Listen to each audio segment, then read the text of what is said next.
Bien-aimés dans le Seigneur, Shalom. Nous sommes dans la joie de nous retrouver ce mercredi 26 octobre 2022 pour une nouvelle méditation biblique. Nous allons tirer notre méditation dans la lettre de Paul aux Romains, chapitre 1er, versets 16 à 17. Nous vous saluons au nom de notre Seigneur et Sauveur Jésus-Christ. Lisons la parole du Seigneur. Car je n'ai point honte de l'Évangile.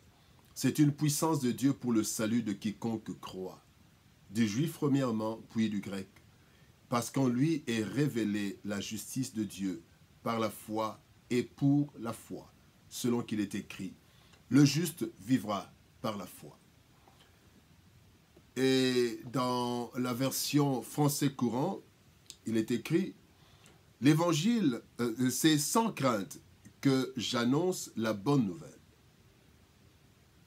Elle est en effet la force dont Dieu se sert pour sauver tous ceux qui croient, les Juifs d'abord, mais aussi les non-Juifs. En effet, la bonne nouvelle révèle comment Dieu rend les humains justes devant lui. C'est par la foi seule, du commencement à la fin, comme l'affirme l'Écriture, celui qui est juste par la foi vivra. La puissance de l'Évangile. La puissance de l'Évangile, tel est le thème de notre méditation de ce mercredi 26 octobre 2022. Bien-aimés dans le Seigneur, l'Évangile, la bonne nouvelle du royaume, est bien négligée. De simples écrits pour certains. Pour d'autres, ce sont des paroles inventées sans preuve et des écrits avec des contradictions. Et de l'autre côté, plusieurs ont honte de l'Évangile parce que les utilisateurs de l'Évangile semblent être malheureux, paresseux.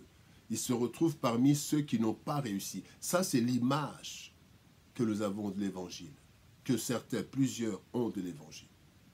Cependant, l'apôtre Paul, qui était un homme d'une grande instruction, dans la haute société, affirme dans le texte du jour, de la part du Seigneur, qu'il n'a point honte de cet évangile, car l'évangile constitue une véritable puissance pour le salut de tout le monde, pour le salut dont tout le monde a besoin. Pour sauver le monde, eh bien, c'est l'évangile. Voyons en quoi consiste cette puissance de l'évangile. D'abord, parlons du salut. Le salut par grâce au moyen de la foi. La Bible nous dit dans Éphésiens chapitre 2, verset 8, car c'est par la grâce que vous êtes sauvés, par le moyen de la foi, et cela ne vient pas de vous, c'est le don de Dieu. L'œuvre du Christ a été complète et totale. Voilà pourquoi il a dit, Christ, à la croix, tout est accompli. Et en baissant la tête, il rendit l'âme. Nous trouvons cela dans Jean chapitre 19, verset 30. Plus rien donc à ajouter. L'œuvre accomplie. Il appartient maintenant à chaque être humain de saisir cette œuvre de salut. Comment? Par le moyen de la foi. C'est ainsi que Paul et Silas ont dit aux geôliers, « Crois au Seigneur Jésus et tu seras sauvé, toi et ta famille. » Acte 16, 31. Le salut a été déjà rendu disponible par grâce. C'est par la grâce que Dieu a envoyé son Fils unique mourir à notre place. Le salut est déjà disponible et ce salut, le moyen de l'obtenir, c'est la foi. C'est par grâce que nous sommes sauvés, mais par le moyen de la foi. Deuxième leçon, la foi, cette foi qui nous sauve, vient de l'Évangile. Dans Romains chapitre 10, verset 17, la Bible dit « Ainsi la foi vient de ce qu'on entend et ce qu'on entend vient de la parole de Christ. » La foi qui nous sauve est exclusivement réservée à Dieu. Et c'est la parole de Dieu, l'Évangile, qui nous parle du Christ. Cette parole n'étant pas seulement des lettres, mais cette parole étant esprit et vie, selon Christ lui-même. Dans Jean chapitre 6, verset 63, il dit « La parole que je vous ai annoncée est esprit et vie. » Eh bien, cette parole, esprit et vie, nous apporte toutes les informations sur Christ qui nous amènent à la conviction que Christ est Dieu. Ainsi, la conviction qui naît de l'Évangile nous pousse à reconnaître et accepter Christ dans notre vie, lui donnant sa place de Sauveur et de Seigneur.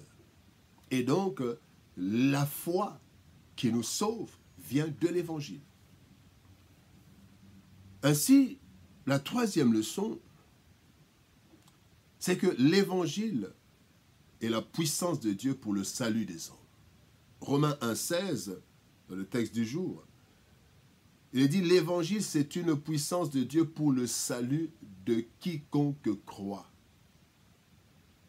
Bien-aimés dans le Seigneur, passer de la mort à la vie, eh bien cela requiert une puissance extraordinaire, ressuscité. En vérité, celui qui devient chrétien a connu une résurrection spirituelle. La Bible dit que nous étions tous morts. Colossiens chapitre 2, verset 13. Il est écrit « Vous qui étiez morts par vos offenses et par l'incirconcision de votre chair, il nous a rendus à la vie avec lui en nous faisant grâce pour toutes nos offenses. » Eh bien, cette puissance de résurrection spirituelle se trouve dans la parole de Dieu, dans l'Évangile. Et quand vous lisez Jean chapitre 17, verset 14 jusqu'à 26, eh bien le Christ, dans sa prière, explique comment il nous a tirés des ténèbres à la lumière. C'est en nous annonçant la parole. Il annonce, il meurt, mais cette parole, ceux qui croiront pourront être sauvés par la grâce, mais au moyen de cette foi, de la foi. Eh bien, Christ nous a tirés des ténèbres à la lumière en annonçant la parole, l'évangile. Il dit, je leur ai annoncé ta parole. Je leur ai annoncé ta parole. Christ n'a pas fait des formules magiques. Non, non. Il a annoncé la parole de Dieu. Et c'est cette parole qui nous apporte la foi, cette foi qui sauve. Bien-aimés, la puissance du salut se trouve donc dans la parole de Dieu, l'évangile.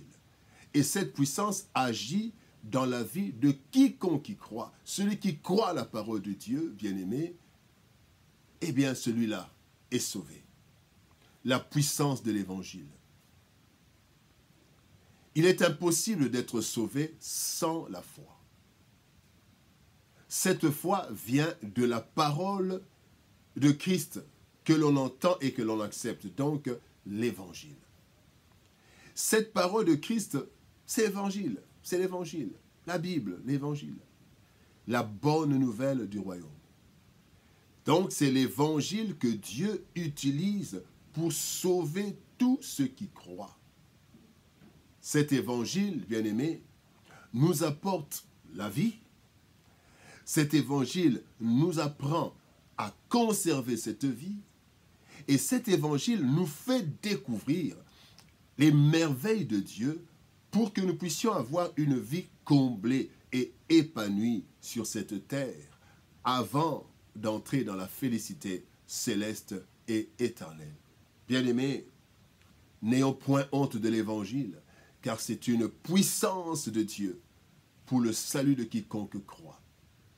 Nous devons croire en cette parole, c'est de là que vient la foi, et c'est de la foi que vient le salut, et nous devons aussi annoncer cette parole au monde entier, parce que cette puissance est pour le monde entier, pour quiconque croit. Prions. Éternel Père de gloire, Dieu Tout-Puissant, merci pour l'évangile, cette puissance, ta puissance pour le salut de quiconque croit. Je te prie afin que un frère, un homme, une femme, écoutant cette parole éternelle, puisse croire à l'évangile, ainsi avoir la foi en Christ et être sauvé. Seigneur Père de gloire, donne-nous de ne jamais avoir honte de l'évangile, mais de le partager parce que c'est ta puissance pour le salut de quiconque croit. C'est dans le précieux puissant nom de Jésus-Christ que nous avons ainsi prié, Père. Amen. Que Dieu nous bénisse. Shalom. Au revoir Et à demain.